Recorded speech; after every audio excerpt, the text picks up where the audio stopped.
Headline: Bitcoin Policy Institute pitches U.S. Strategic Bitcoin Reserve. Published at 12:46 p.m. UTC, November 5, 2024.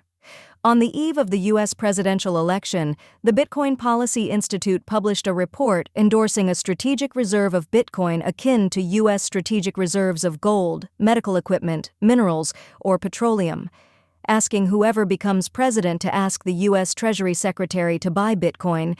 The 53-page research paper attempts to cover the pros and cons of investing in the crypto as a sovereign. The authors distinguish between Bitcoin as a central bank asset held by the Federal Reserve and Bitcoin as a discretionary investment of the U.S. Treasury. The paper specifically advocates for the latter. Authors tossed around proposals like a multi-year dollar cost averaging purchase program or buying enough Bitcoin to equal the amount of the Treasury's gold reserves. After these far from conservative examples, the authors recommended forming governance boards to plan a realistic fiscal policy. Readers might also be curious as to why the paper is asking for a strategic Bitcoin reserve in the first place, given that Donald Trump has already promised a national strategic Bitcoin stockpile. This plea is more understandable, however, when we consider that Trump's stockpile is simply a renaming of existing criminal seizures with no plan to actually purchase any Bitcoin. Given this context, the plea is authentic to both Democrats and Republicans. Neither Trump nor Kamala Harris have announced plans for any strategic Bitcoin reserve. Subheading: Stablecoins prominently featured in pitch for Bitcoin-only reserve. Straying far from Bitcoin-only, the paper makes almost as strong a case for stablecoins as it does for Bitcoin. Without naming any particular brand, it glowingly reported on stablecoins' size, speed, popularity, and expansion of U.S. dollar dominance abroad. Throughout the paper, the authors advocate for dual support by the U.S. Treasury for Bitcoin and stablecoins.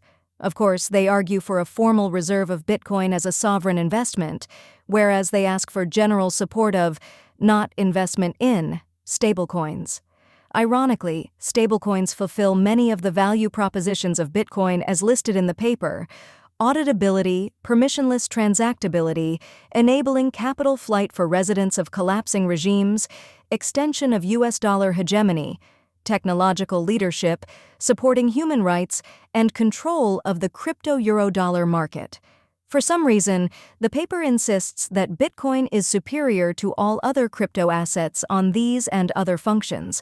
Its authors never mention the actual primary use case for stablecoins, denominating exotic derivatives and altcoin transactions in offshore crypto exchanges.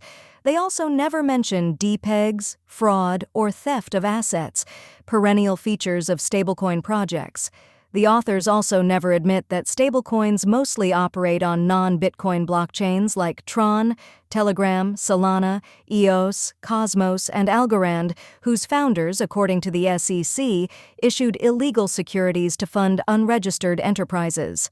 Moreover, the authors failed to mention the dozens of stablecoins whose peg failed entirely. In particular, the paper contains no mention of Terra, a once $18 billion stablecoin that has lost 99.8% of its value. This recording was AI-generated. Get more crypto news at protos.com.